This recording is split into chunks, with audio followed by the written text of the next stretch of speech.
দিন কায়েম করুন, উপরে হারাম বন্ধ করুন, হারামে দুনিয়াকে আজাব গজব না দিন। কায়েম না থাকলে কুফরি কায়েম থাকবে। কুফরি অবস্থায় সব হারাম। আমাদের টাকার সবগুলি উৎস হারাম কবিরা গুনাহ। সুদ, ঘুষ, মাদক, পতিতালয়, পশ্চিমা, সিনেমা, জুয়া, নাটক, দেশের সব টাকা হারাম।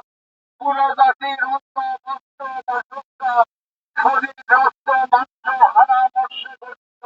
কারো দোয়া, নামাজ, সালাম কবুল হচ্ছে না হারামের কারণে। হারামের কারণে দুনিয়াতে আজাব গজব নাযিল হয়। পরকালে জাহান্নামে যেতে হবে। উত্তেজিত পতিতালয়, প্রস্টিটিউশন সরকার চালায়। পিটিএসপি পুলিশ পাহারা দেয়। এই হারাম টাকা দিয়ে দেশ চলছে। লুটমিল, পেপার মিল, সুগার মিল সব বন্ধ। ঘুষ দুর্নীতির কারণে কোটি কোটি যুবক বেকার। প্রতি বছর প্রায় ৩০ লক্ষ যুবক যুবক উচ্চ শিক্ষিত হয়। ডাক্তার, ইঞ্জিনিয়ার, জজ, ম্যাজিস্ট্রেট, এমবিবিএস কোর্স করে। ৩০,০০০-এরও কর্মসংস্থান নাই।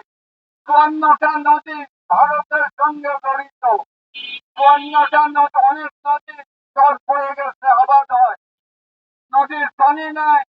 আমাদের বাপদাদা পূর্বপুরুষেরা পাটের আবাদ করত। পাট রপ্তানি করে কোটি কোটি ডলার লাভ করত। দেশ দেশ চলত।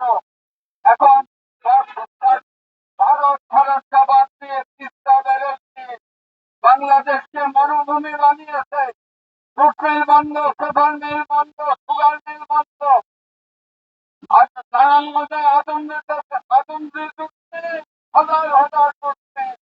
আর চট্টগ্রামে ছিল আমিন ঢুকছিল, হাজার হাজার ঢুকছে। লক্ষ লক্ষ শ্রমিক, কর্মচারী, কর্মকর্তার কর্মসংস্থান হতো। এখন সব বন্ধ। দেশ একটা পঙ্গু রাষ্ট্র, ব্যর্থ রাষ্ট্রে পরিণত হয়েছে। প্রতি বছর প্রায় ৩০ লক্ষ উচ্চশিক্ষিত হয়। ৩০,০০০-এরও কর্মসংস্থান নেই। এটা চাকরির বয়স হচ্ছে, স্ত্রীর বয়স হচ্ছে। দেশ একটা পঙ্গু রাষ্ট্র।